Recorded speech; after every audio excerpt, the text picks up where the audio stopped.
Olá, boa noite.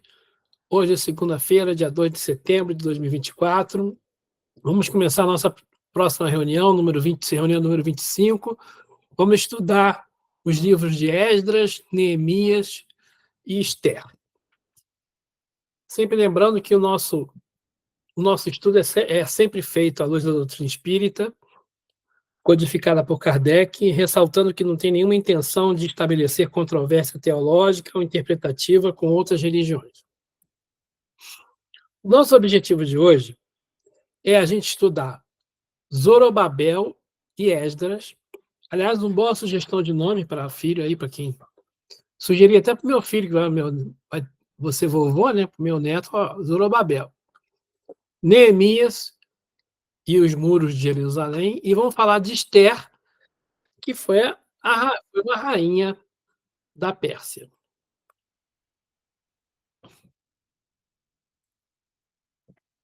Vamos lá.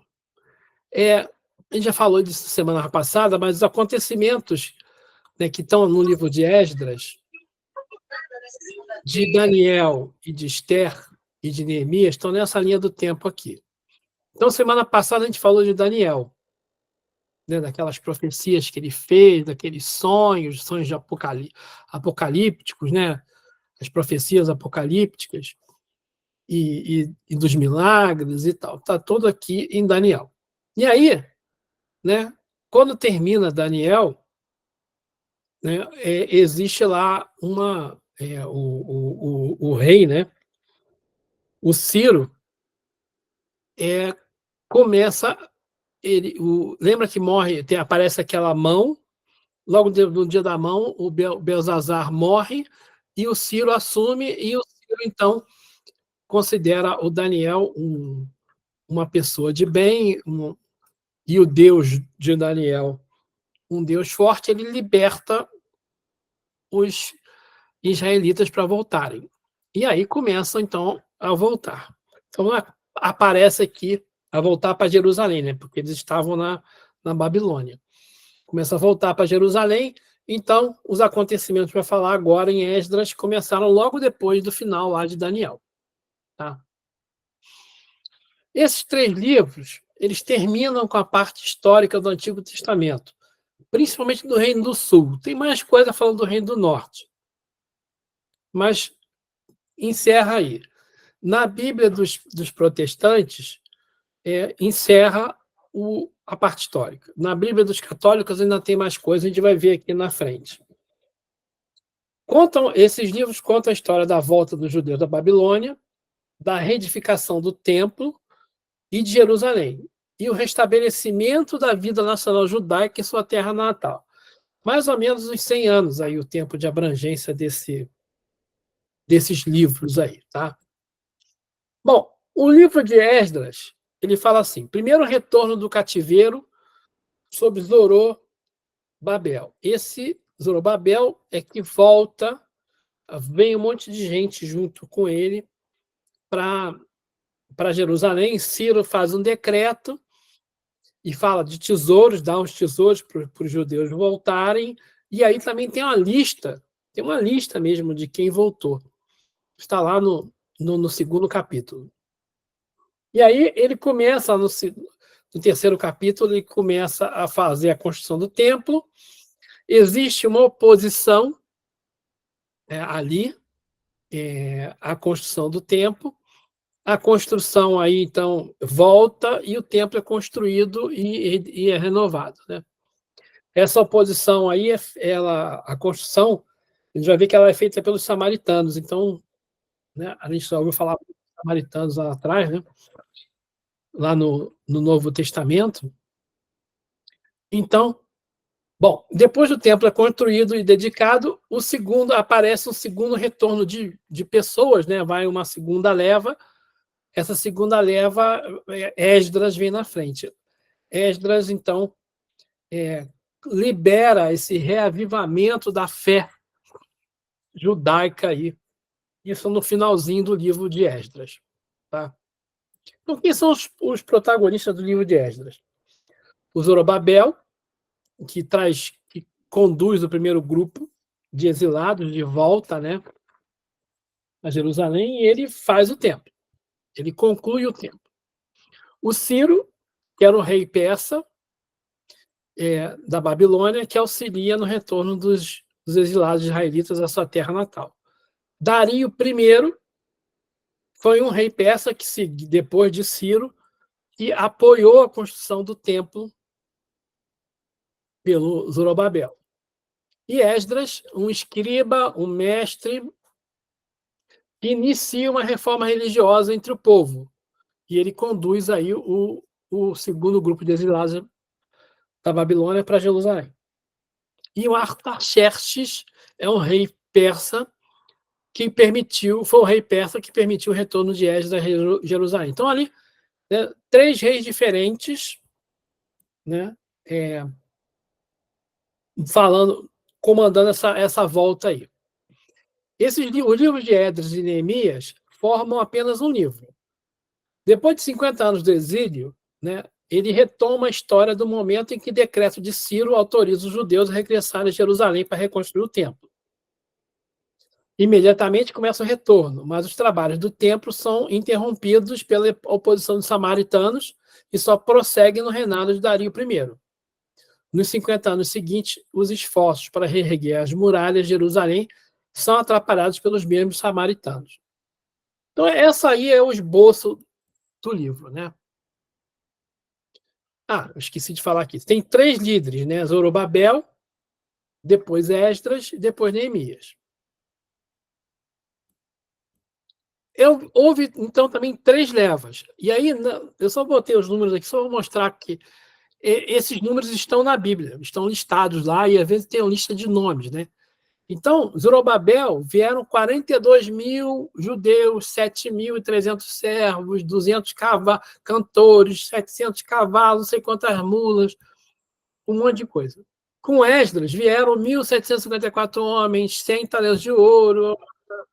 Então, assim, eles vão listando tudo que veio, né? Tudo que veio junto em cada leva. E com Neemias, veio uma escolta militar que veio para reconstruir, reforçar e fortificar Jerusalém, pago pelo governo persa. Tá? E existiam 3... Então, a gente pode dividir esse livro mais ou menos assim: 3 tarefas. O Zorobabel veio construir o templo, e ele veio sob a batuta lá do rei Ciro.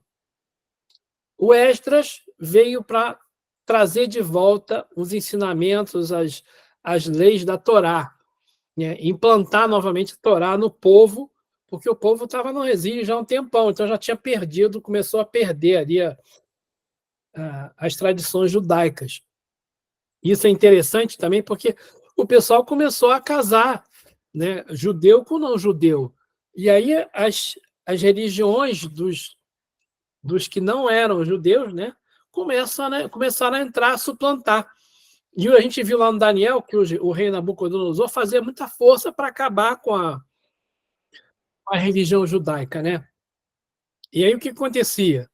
Era os que resistiam, né, sofriam, como os 3 amigos lá de Daniel, o próprio Daniel e tal. Existia uma grande briga para que o seu Deus, o Deus do povo dominante, vá. Né? No caso, até dos babilônicos, lá nos caldeus, era o próprio rei que era adorado como deveria ser adorado como um deus, né? Então, Esdras vem para trazer isso aí. E durante o reinado de Artaxerxes, o Neemias veio com a intenção de fazer muros, fazer a muralha de Jerusalém. Tá? Bom, então o Ciro publica um decreto. Esse decreto, né, logo depois de Jerusalém, de Daniel, né, ele proclama permitindo que os judeus podem voltar para Jerusalém. Logo depois que Daniel leu aquela escrita na parede. E aí, nessa escrita, se declarava que a Babilônia cairia em poder da Pérsia. Foi o que aconteceu. Aí o Ciro, né, que era o rei persa, reconhecendo isso, liberta o pessoal. Esse cilindro de barro, de argila que está aqui, é um decreto de Ciro. Tá, esse cilindro está lá no museu. Qual é o nome do museu? No Museu de Londres. Né? Esse cilindro, ele, no caso aqui, não é exatamente este decreto que está descrito no livro de Esther, no livro de Esdras. Porque lá no livro de Esdras está descrito lá o decreto. Mas era assim que os decretos eram feitos. E eles eram conservados aí para a história, né? Muito interessante. E aí, o que quando na Bíblia fala lá assim, né? No capítulo 2 de Esdras. Então, os chefes de família de Judá e Benjamim, os sacerdotes e os levitas, todos aqueles que se sentiram movidos por Deus, se prepararam para ir edificar o templo de Yahvé em Jerusalém. Olha só que coisa interessante, né? Primeiro, lembrando aqui, né? Ele está falando dos chefes de família de Judá e Benjamim, que são as tribos do sul. Só está falando do reino do sul. Os sacerdotes e os levitas. E todos aqueles que se sentiram movidos, né? Esse termo aí, se sentiram movidos. Quando a gente estuda o livro dos Espíritos, né? Lá na terceira parte tem as leis morais. Uma das leis morais é a lei de liberdade. E na lei de liberdade, né? Kardec divide lá em tópicos. O primeiro lá é a liberdade de pensar. Né? Essa liberdade de pensar todo mundo tem. É uma liberdade que ninguém pode tirar da gente. A gente pode fazer um monte de coisa contra a vontade, mas o que a gente está pensando, ninguém tira. Né? Mas depois ele fala de liberdade de consciência e da liberdade do livre-arbítrio. Né? Aí Kardec pergunta: a liberdade de consciência, na questão 835, a liberdade de consciência é uma consequência da liberdade de pensar? A consciência é um pensamento íntimo que pertence ao homem, como todos os outros pensamentos. Então, assim, a gente tem a consciência, uma coisa íntima que ninguém se mete. E a gente pode decidir fazer o que a gente quiser. Né? Aí, na 843, Kardec pergunta: o homem tem o livre-arbítrio dos seus atos? Resposta dos espíritos: já que tem liberdade de pensar, tem também de agir. Sem o livre-arbítrio, o homem seria uma máquina. Então é interessante porque o texto bíblico já fala sobre o livre-arbítrio. Só voltaram aqueles que se sentiram movidos por Deus e se prepararam para ir para Jerusalém, para voltar, porque teve gente que não quis voltar. Olha só que interessante, né? E aí, né, no capítulo 3, ele já começa a falar lá, que eles começam, reconstroem o altar e voltam a oferecer sacrifícios a Deus e celebrar as festas que Deus tinha ordenado na lei de Moisés. Então, a primeira coisa que eles fazem quando chegam em Jerusalém é reconstruir o altar, antes de fazer o templo todo. Mas eles começaram a ter uma oposição dos samaritanos. Os samaritanos eram do Reino do Norte. Lembra que a gente falou que só tinha o pessoal de Judá e de Benjamim? Né? No Reino do Sul, a capital do Reino do Sul é Jerusalém. A capital dos 10 reinos do Norte, era Samaria. Então, os samaritanos, lá no capítulo 4, começaram a reclamar. E aí o texto fala assim: mas quando os inimigos de Judá e Benjamim souberam que os repatriados estavam construindo um santuário a Deus, a Yahvé, Deus de Israel, vieram ao encontro de Zorobabel, de Josué e dos chefes da família, e disseram: queremos colaborar com vocês na construção, pois, como vós, buscamos o vosso Deus e lhe oferecemos sacrifícios, desde o tempo de Assaradom. rei da Síria, que nos trouxe para cá. Então, eles também eram, né, os samaritanos também eram judeus. E eles queriam participar. Aí o Zorobabel vai e fala, Zorobabel e Josué e outros chefes de família de Israel responderam: não é conveniente que nós e vós construamos juntos um templo do nosso Deus. Cabe unicamente a nós, do reino do sul, de Israel, de Judá, a construí-lo para Yahvé, o Deus de Israel, como prescreveu Ciro, o rei da Pérsia. No decreto de Ciro, ele diz lá que Israel, né, e queria fazer o templo. O Judá, né, que iria fazer o templo.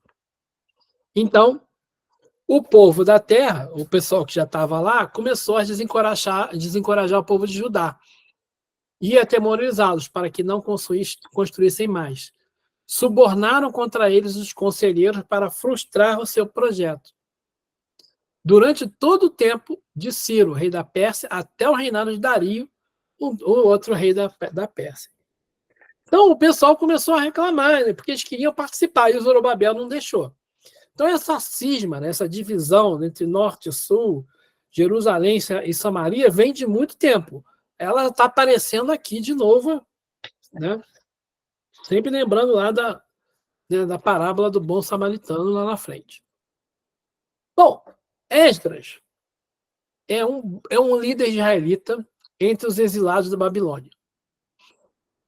Estudioso da Torá, professor, ele é nomeado, então, por Artaxerxes, rei da Pérsia, para liderar outro grupo de pessoas de volta a Jerusalém. E Esdras quer trazer renovação espiritual e social entre as pessoas. Então o rei fala assim para ele: vai lá ensinar o pessoal a Torá e reconstruir a comunidade. Ele leva uma galera e chega lá. Só que quando ele chega lá, ele descobre que o pessoal, os homens, se casaram com mulheres que não judias. E aí, o que ele manda fazer? Ele manda, né? Eu vou até mudar aqui. O que ele manda fazer? Ele manda proibir, ele proíbe os casamentos entre os judeus e as não judias e manda elas se separarem, e manda o divórcio, né? E obriga a que haja um divórcio. E o divórcio vai contra o Deuteronômio, né? Então ele manda se separar. Todo mundo que está casado com mulher que não é judia tem que se separar.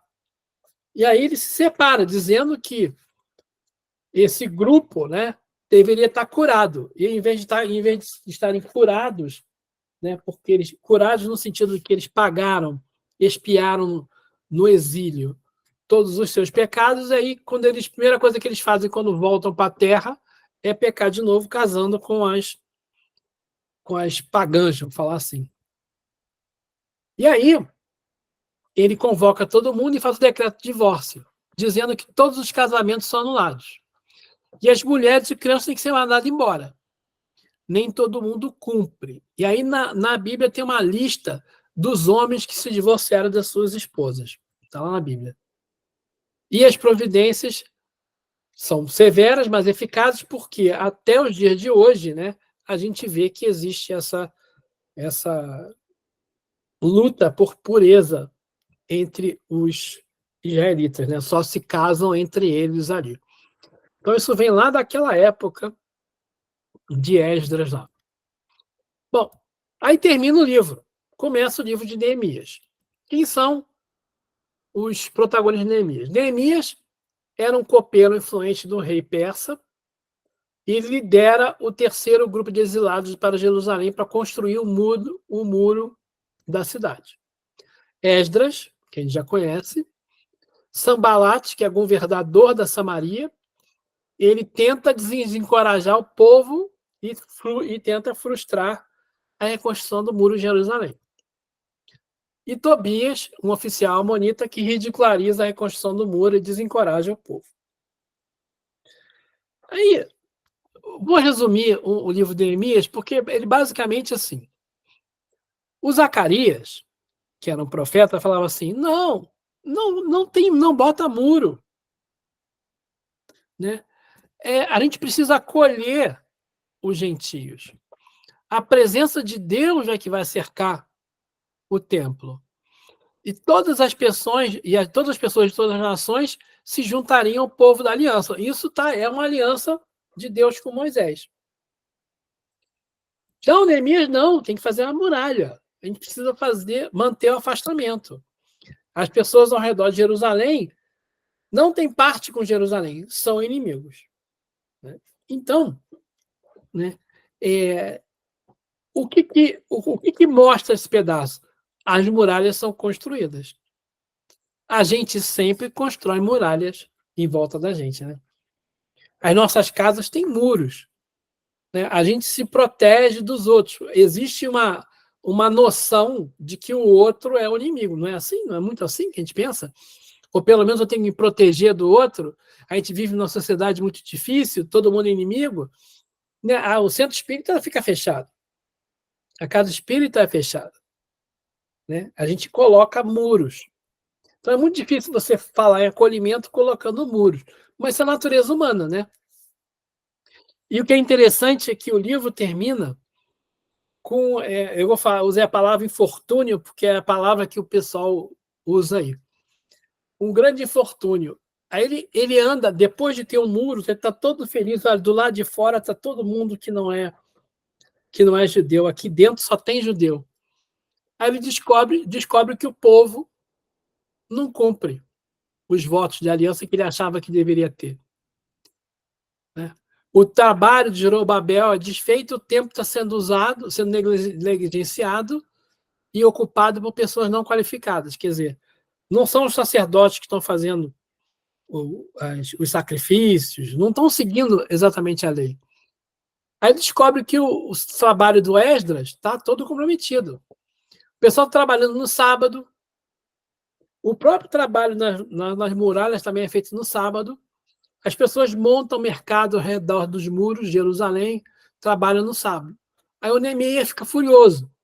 Ele começa a bater nos outros, arranca os cabelos e grita: obedeça os mandamentos da Torá. E termina assim. Quer dizer, não adianta a gente colocar muro, não adianta a gente forçar a barra, né? Lembra lá do início, né? Quando vai o pessoal que só aqueles se sentiram movidos que foram, né? Que resolveram ir. É a mesma coisa, não adianta a gente forçar a barra para ninguém. A gente tem o livre-arbítrio. E até Kardec até fala sobre isso. Né? A gente pode ser obrigado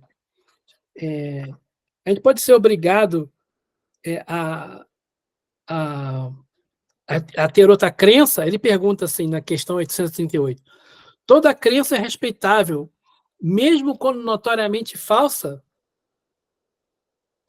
Aí os espíritos respondem: toda crença é respeitável desde que seja sincera, quando conduzir à prática do bem. Condenáveis são as crenças que conduzem ao mal. Aí o Kardec pergunta: será repreensível ofender a crença de alguém que não pensa como nós? Isso é faltar à caridade, atentar contra a liberdade de pensar. Será atentar 840. Será atentar contra a liberdade de consciência, interpor obstáculos a crenças capazes de causar perturbação à sociedade? Kardec é interessante porque os espíritos não respondem o que ele quer e vai lá até chegar na resposta. Né? Pode-se reprimir os atos, mas a crença é íntima a crença íntima é inacessível. Reprimir, né? A gente pode reprimir os atos exteriores que podem fazer dano, machucar alguém, por exemplo, sacrifício. Mas a gente não consegue tirar da consciência humana o que a pessoa acredita. Então, esse livro mostra que não adianta nada a gente ser rígido, ser isso, tem que seguir, tem que ter a pureza doutrinária. Porque se você não conquistar o coração das pessoas, as pessoas não vão. Né? É isso que está mostrando o livro de Neemias. Não adianta fazer o templo, não adianta trazer a Torá, não adianta fazer muralha. se lá dentro do coração as pessoas não estão convencidas e não fazem. Então a gente não adianta ficar brigando com pureza doutrinária, brigando porque não seguiu isso, não seguiu aquilo. Você lê o livro de tal, de fulano de tal, a gente tem que deixar todo mundo ler tudo, estudar tudo.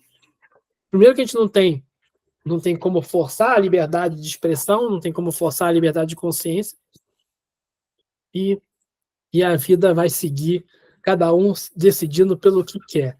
O nosso trabalho é apenas mostrar o que a gente acredita, mostrar da melhor maneira possível, e aqueles que gostarem vão com a gente, né? Bom, na sequência da Bíblia, eu preciso falar isso, na sequência da Bíblia, se for protestante, é o livro de Esther. Se for a Bíblia católica, antes de Esther, tem o livro de Judite, e tem o livro de Tobias e o livro de Judite. O livro de Tobias e o livro de Judite não aparecem nas Bíblias protestantes. Então, semana que vem, eu vou falar desses dois livros, Judite e Tobias. Então, quem não tem a Bíblia católica não vai ter acesso. Ou, assim, pode pegar na internet. Mas são dois livros interessantes. Tobias conta a história de Tobit, né? A Ercília voltou aqui. Conta a história de Tobit e conta a história de um anjo que vem na Terra e passa um tempão com ele aqui, vivendo, participando da vida, materializado aqui na Terra. Muito interessante.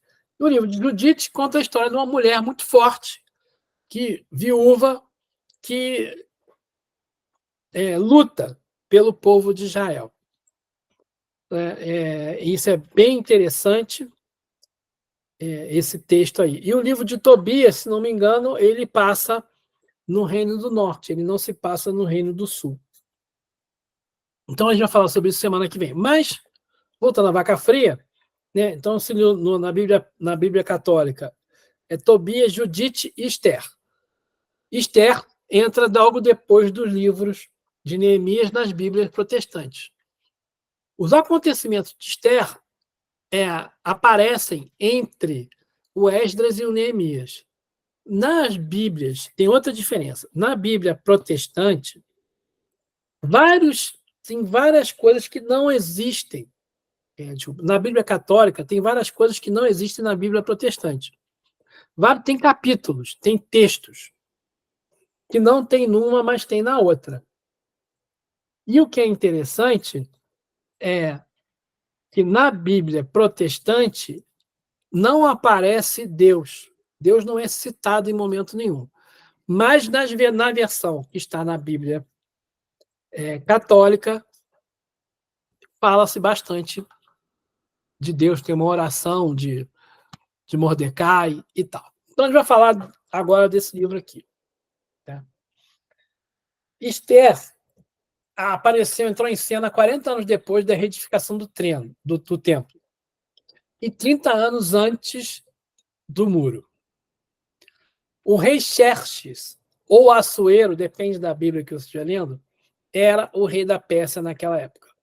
Essa pintura aí foi feita por Edwin Long em 1878.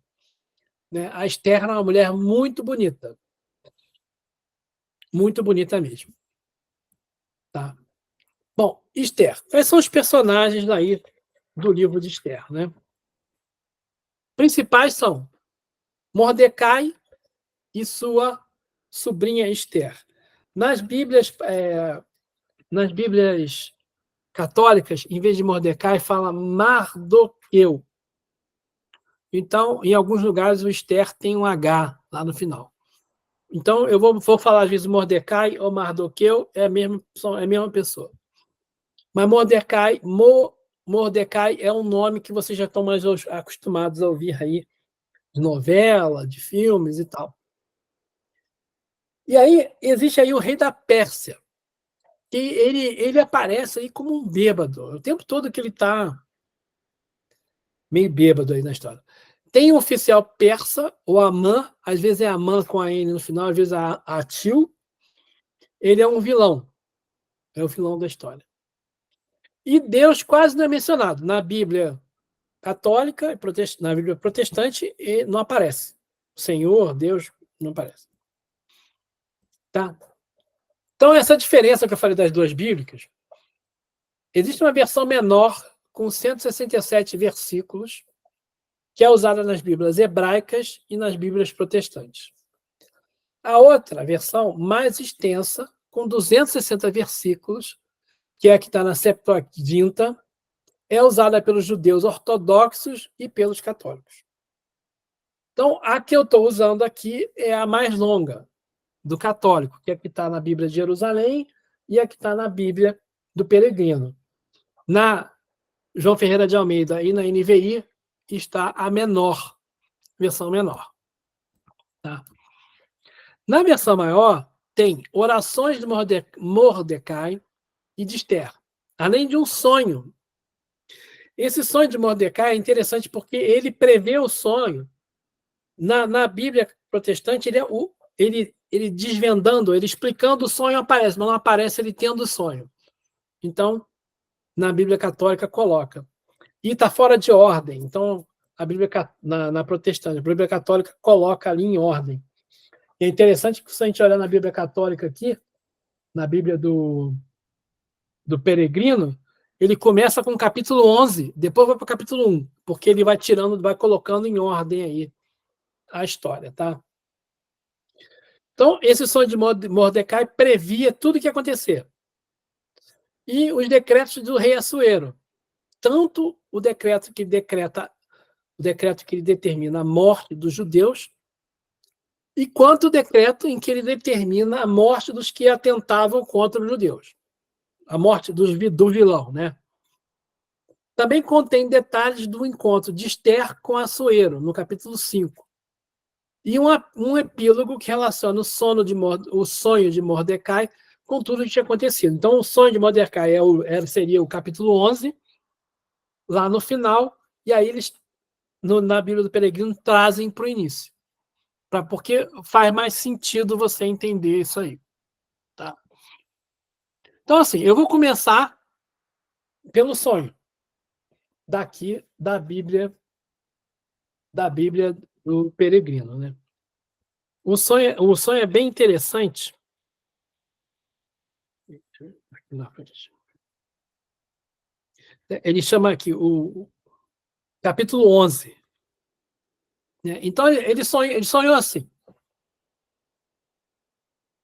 No segundo ano do reinado do imperador Artaxerxes, no dia 1º de abril, Mardoqueu, ou Mordecai, teve um sonho. Ele sonhou o seguinte: uma confusão de gritos, trovões e terremotos, agitação sobre a terra, e 2 enormes dragões avançam, prontos para a luta. Lançam um grande rugido, e ao ouvi-lo, todas as nações se prepararam para a guerra, para o combate contra o povo dos justos. É dia de treva e escuridão. Caem sobre a terra angústia e aflição, tribulação e pavor. Todo o povo dos justos fica transtornado e, temendo desgraças, prepara-se para morrer e clama a Deus. E ao clamor do povo brota, como uma pequena fonte, um grande rio de águas caudalosas. A luz e o sol se levantam. Os oprimidos são exaltados e devoram os poderosos. E aí, né, lá no final do livro, de novo, né, o Mordecai explica o sonho. Eu vou explicar, eu sei que parece spoiler, né? O Mardoqueu comentou: essas coisas que acontecem por ordem de Deus lembram-me do sonho que tive sobre esses fatos. Nenhum deles foi omitido. A pequena fonte que se torna um rio, a luz que se levanta e o sol da água abundante é Esther, que o rei desposou e constituiu rainha. Os 2 dragões somos eu e Amã, o inimigo. E as nações são aquelas que se coligaram para destruir o nome dos judeus. Então, quando você volta aqui, né, ele fala: 2 dragões avançam. Existe um embate muito grande entre Mordecai e o Amã, né, na história. A gente vai ver mais na frente. As nações que se preparam para a guerra. As nações são aqueles que se juntam para a luta. Os israelitas de um lado e o pessoal lá, os persas do outro. E o rio, que ele fala aqui no final, esse rio que ele fala aqui no final, de águas caudalosas, é a Ester. Né? O povo que ele fala ali é Israel. E os que são exaltados, né, que ele fala no final ali. Os que são fortalecidos. É o povo de Israel, que invoca a Deus. Sim, o Senhor salvou o seu povo. O Senhor nos libertou de todos esses males. Deus realizou sinais e prodígios, como nunca houve entre nações. Por isso estabeleceu 2 sortes, uma para o povo de Deus, outra para as outras nações. Essas 2 sortes se realizaram na hora, no momento estabelecido do julgamento diante de Deus e de todas as nações. Deus lembrou de seu povo e fez justiça para a sua herança. Aí a gente sempre volta, né? Será julgamento, juízo final? Sempre está falando, a gente sempre está falando dos... a gente, quando acerta, a gente tem uma... Quando morre, a gente desencarna. Quando acerta, a gente vê que foi bom. Quando a gente erra, a gente cai. É o que ele fala aqui. Os que acertaram são fortalecidos. E os que erraram são devorados aqui, né? Fala, Maria Luísa. Você falou que era o capítulo 11, mas o meu só vai até 10. Porque na tua Bíblia não tem. A tua Bíblia é protestante. A grandeza de Mordecai, só vai até aí. Então, a Bíblia protestante ela tem menos capítulos. Então é por isso. Essas diferenças todas, eu estou trazendo primeiras diferenças para a gente já ver que existe diferença entre a católica e a protestante. A católica tem mais coisa. Tá? Então, tá bom, então. Não tem mesmo. Bom, vamos começar a história. Essa aqui é a rainha Vasti, né? O livro começa com o rei da Pérsia fazendo 2 banquetes de 7 dias.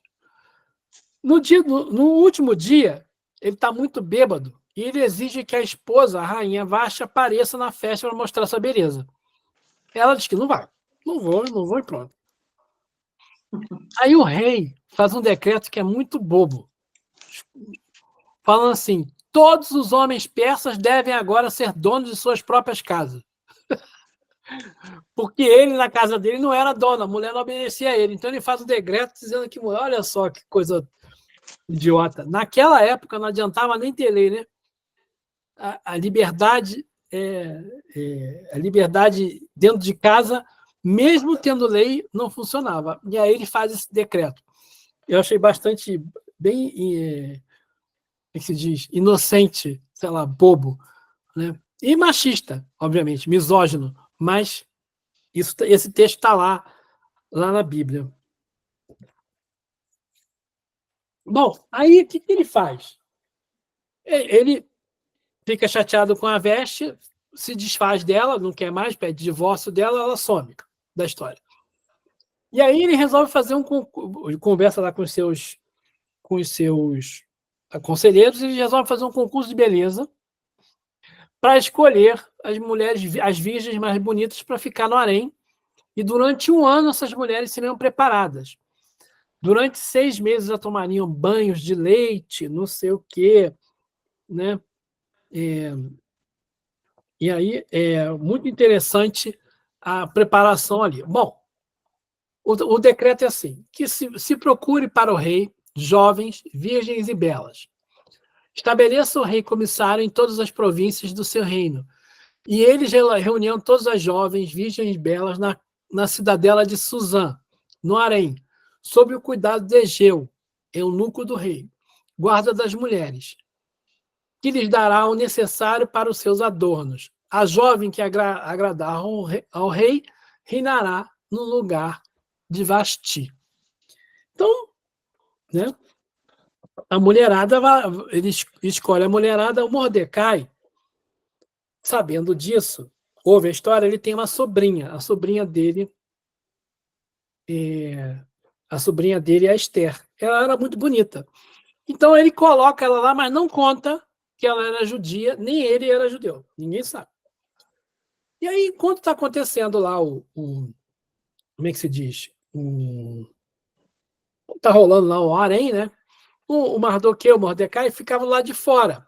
Ele estava lá comissionado, estava postado na porta, né? Estava definido lá para ele trabalhar na porta. Dois eunucos já descontentes, chamados Bagatã e Tares, começaram a tramar um atentado para matar o rei. Aí o Mardoqueu, sabendo disso, falou para Esther. E ela, por sua vez, comunicou para o rei. Feita a investigação, aí, que revelou-se exato, e aí os dois foram postos foram mortos, e isso aí ficou registrado nas crônicas reais. Eu esqueci de falar, as mulheres ficaram lá no harém, e, obviamente, a Esther foi escolhida porque ela era a mais bonita, né? Bom, o Mardoqueu trabalhava para o rei ali na história, ninguém sabia que nem ele, nem a Esther eram judeus, né? E aí o Amã, então, chama todo mundo que trabalha para ele e pede para que todas as pessoas se curvem diante a ele, como se ele fosse um deus. Todo mundo se curva, menos o Mardoqueu, o Mordecai. E aí, obviamente, o Amã vai, esse cara aqui está se opondo a mim, e vai lá no rei. Então, o Amã fala para o Assuero: no meio dos povos, em todas as províncias do teu reino, está se espalhando um povo à parte. Aí o Amã descobre que o Mordecai é judeu, tá? E aí ele fala que esse povo aí, as suas leis não parecem como as de nenhum outro povo. E as leis reais não são para eles letra morta. Os interesses do rei não permitem deixá-lo tranquilo. Que se decrete, pois, a sua morte, se bem parecer ao rei, e versarei os teus funcionários na conta do tesouro real 10.000 talentos de prata. Aí o Amã chega para o rei e convence o rei de que tem que matar tudo quanto é judeu. E o rei faz o decreto. Quando o Mordecai e a Esther ficam sabendo, gente, vão matar todos os nossos familiares. E ela, então,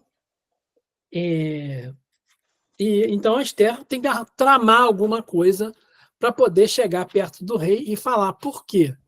Era proibido chegar perto do rei e falar com ele sem que você seja chamado.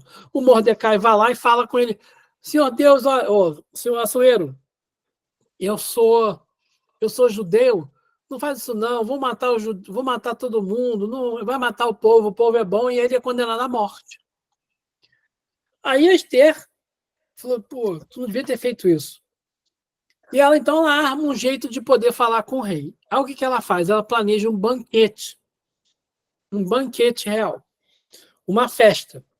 Então, durante a festa, não pode matar ninguém. Aí ela faz a festa. E aí, durante a festa, ela tem a abertura e consegue falar com o rei. Olha, rei, o que acontece é o seguinte: eu também sou judio. E o Mardoqueu, que você mandou, que ofendeu você aí, ele foi aquele cara que dedurou aqueles eunucos que queriam te matar. Lembra que está tudo registrado, você mandou registrar isso nas crônicas? E o rei fica muito transtornado, porque ele gostava muito da Esther, que era a rainha. Mas ela tinha falado que ela era judia.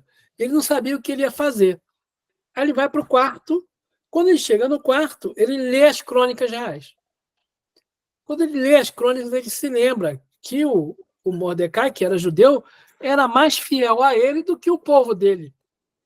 E aí ele manda soltar o Mordecai, faz com que aquele Amã que estava tramando contra ele fosse morto no lugar do Mordecai.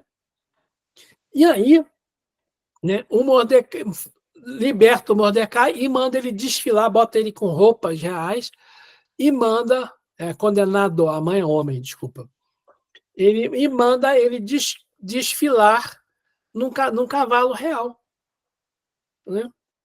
E aí ele começa, eles são, o texto fala, eles são elevados ao posto, né? O Mordecai é elevado ao posto de alto poder dentro da corte lá do Artaxerxes. Assuero, desculpa. Então, ao lado do rei, por fim, chega o dia do decreto. Aí o rei faz um segundo decreto, dizendo que todos os judeus são livres para adorar quem eles quiser e que eles podem voltar para Jerusalém, quem quiser. E a rainha fica lá do lado dele. E no dia desse decreto, então, é definido, é feita a festa das tendas, a festa do Purim. Então, até hoje, na festa Purim, se faz, se comemora a data, essa data é comemorada para lembrar esse decreto também aí do rei Assuero libertando o povo de Israel, mais uma leva de povo de Israel para voltar para Jerusalém. Né? Então, o que eles fazem? Primeiro, eles matam a família de Amã, depois, qualquer outro oficial persa que tivesse se juntado à conspiração, que ele mata todo mundo. Isso aí o pessoal fica feliz da vida, né? Porque matou todo mundo lá. Isso aí está. Esther e Mordecai estabelecem por decreto essa festa anual de 2 dias, em Purim, para comemorar a libertação, a sua libertação de destruição. E o nome dá conta, esse nome, Purim, dá conta dos dados de Amã, porque o Amã, no início do livro, ele joga um dado, o dado chamava Pur. E esse dado ia definir se ele ia dedurar o Mordecai ou não. Então, ironicamente, eles usam Purim, o dado, para lembrar disso. O dado decidiu se ia pedir para a destruição dos judeus ou não. E aí o dado virou, né, a favor dos judeus. Aí o livro termina com um breve epílogo sobre como Mordecai é levado à posição de segundo no comando do reino, e aí a gente, né, é informado da sua grandeza real e esplendor à medida que os judeus prosperavam no exílio. Então, esse aí é o final do livro da Bíblia da Maria Luísa. Na Bíblia dos católicos, vai mais na frente e conta o negócio do sonho, a história que eu já contei aqui no início. Né? Então, essa parte histórica aí, a gente terminou ela agora. E sempre mostrando essa parte histórica da Bíblia protestante, né? A gente ainda vai ter que falar de Judite e de Tobias. Tá? Então, para a semana que vem, eu queria que você, quem puder, tiver acesso, correr atrás, ler Tobias e Judite. Esses 2 livros são bastante interessantes, a gente vai falar sobre eles semana que vem. Se eu conseguir um texto aqui, eu mando pelo Zap para o pessoal, tá bom?